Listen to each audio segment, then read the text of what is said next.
Praise the lord అండి. యేసుక్రీస్తు ప్రశస్తమైన నామంలో మీకు అందరికీ వందనాలు చెల్లించుకుంటూ ఉన్నానండి. ఈరోజు అంశము ఒలీవ చెట్టు అనే అంశము గురించి కొన్ని నిమిషాలు ధ్యానం చేసుకుందాము. కీర్తనలు 52 అధ్యాయం 8వ వచనంలో చూసుకుంటే, నేనైతే దేవుని మందిరంలో పచ్చని ఒలీవ చెట్టు వలె నున్నాను అని మరి దావీదు భక్తుడు ఇక్కడ చెప్తూ ఉన్నాడు. దావీదు భక్తుడు ఒక రాజు అయి ఉండి మరి తాను ఒక సింహంలాగా ఉండాలనో లేకపోతే ఇంకా దేనిలాగా ఉండాలని కోరుకోలేదు, కానీ మరి దేవుని మందిరంలో ఒక పచ్చని చెట్టు వలె ఉండాలని మరి కోరుకుంటూ ఉన్నాడు. మరి పచ్చదనం అంటే మరి లోపం లేని జీవితము, అదేవిధముగా నిత్య జీవానికి మరి వారసులుగా ఉన్నట్లుగా మరి ఈ పచ్చదనం ఈ ఒలీవ చెట్టు చెప్తూ ఉన్నది. మరి ఒలీవ చెట్టు యొక్క ప్రత్యేకతను గురించి మనము ఆలోచన చేయగలిగినట్లయితే ఈ ఒలీవ చెట్టుకు మరి విలువ ఎక్కువ. మొదటిగా ఈ ఒలీవ చెట్టు మరి స్థిరమైనది గాను బలమైనది గాను మరి అనేక సంవత్సరాలుగా అంటే మరణము లేనిది గాను జీవించినట్లుగా మనము బైబిల్ గ్రంథంలో మరి గమనించవచ్చు. ఈ ఒలీవ చెట్టు మరి స్థిరముగా ఉంటుంది. మరి స్థిరముగా ఉన్నది అని మనము చూడటానికి ఆదికాండంలో చూసుకుంటే మరి జలప్రళయం వచ్చినప్పుడు మరి అన్నీ నశించిపోయినా కానీ మరి ఒలీవ చెట్టు నశించిపోయినట్లుగా మరి పావురము మరి ఆ ఒలీవ ఆకును తీసుకొని వచ్చినట్లుగా మనము బైబిల్ గ్రంథంలో గమనించవచ్చు. మరి దేవుని మందిరంలో మరి పచ్చని ఒలీవ చెట్టు వలె ఉండాలని మరి దావీదు భక్తుడు ఇక్కడ కోరుకుంటూ ఉన్నాడు. ఈ ఒలీవ చెట్టు ప్రత్యేకత ఇది. మరి పచ్చనిది, పచ్చదనము అంటే మరి అభివృద్ధికి సూచనగా ఉన్నది. మరి లోపము లేని జీవితముగా మరి గుర్తుగా ఉన్నది.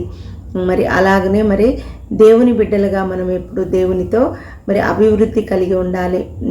చెట్టు మరి పచ్చగా ఉండాలంటే మరి సమృద్ధిగా నీరు ఉండాలి. మరి మనమైతే మరి దేవుని సన్నిధిలో మరి దేవుని వాక్యం అనే నీరు కలిగి జీవించాలి. ఈ ఒలీవ చెట్టు మరి 10 నుండి 40 అడుగుల ఎత్తు ఉంటుంది. మరి 1500 సంవత్సరాల వరకు మరి ఇది కాపు కాస్తూ ఉంటుంది. మరి దీనికి మరణం లేనట్లుగా మనము మరి గమనించవచ్చు. అదేవిధముగా మరి హోషేయ గ్రంథంలో చూస్తే మరి ఈ చెట్టు సౌందర్యము కలది అని ఉంది. మరి అభిషేకించే అర్హత పొందుకున్నటువంటి అంటే మరి యాజకులను అభిషేకించే అర్హత పొందుకున్నటువంటి చెట్టుగా ఉంది. మరి దేవుని మందిరంలో మరి నాటబడి మరి వాక్యమనే నీరు కట్టబడి మరి ఆకు వాడక తన కాలమందు ఫలమిచ్చు చెట్టు వలె ఉండాలి. మరి పరిశుద్ధ బైబిల్ గ్రంథంలో మరి అనేక మంది భక్తుల గురించే కాక మరి ఎన్నో మాదిరికరమైనటువంటి మరి చెట్లు, కొండలు, మరి పక్షుల గురించి మరి పరిశుద్ధాత్మ దేవుడు రాయించాడు. మరి బైబిల్ గ్రంథంలో మొట్టమొదటిగా సాగు చేయబడినది మరి ద్రాక్ష చెట్లు.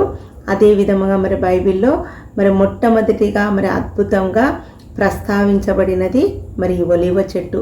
మరి ఒలీవ చెట్టుకు మరి ఎంతో ప్రాధాన్యతగా ఉన్నట్లుగా మనము గమనించవచ్చు. మరి ఒలీవ చెట్టు వలె మన జీవితాలు కూడా మరి దేవునిలో ఎదిగి మరి పచ్చదనము కలిగి ఉండేటట్లుగా మనము ఈ లోకంలో జీవించే వారముగా ఉండాలి.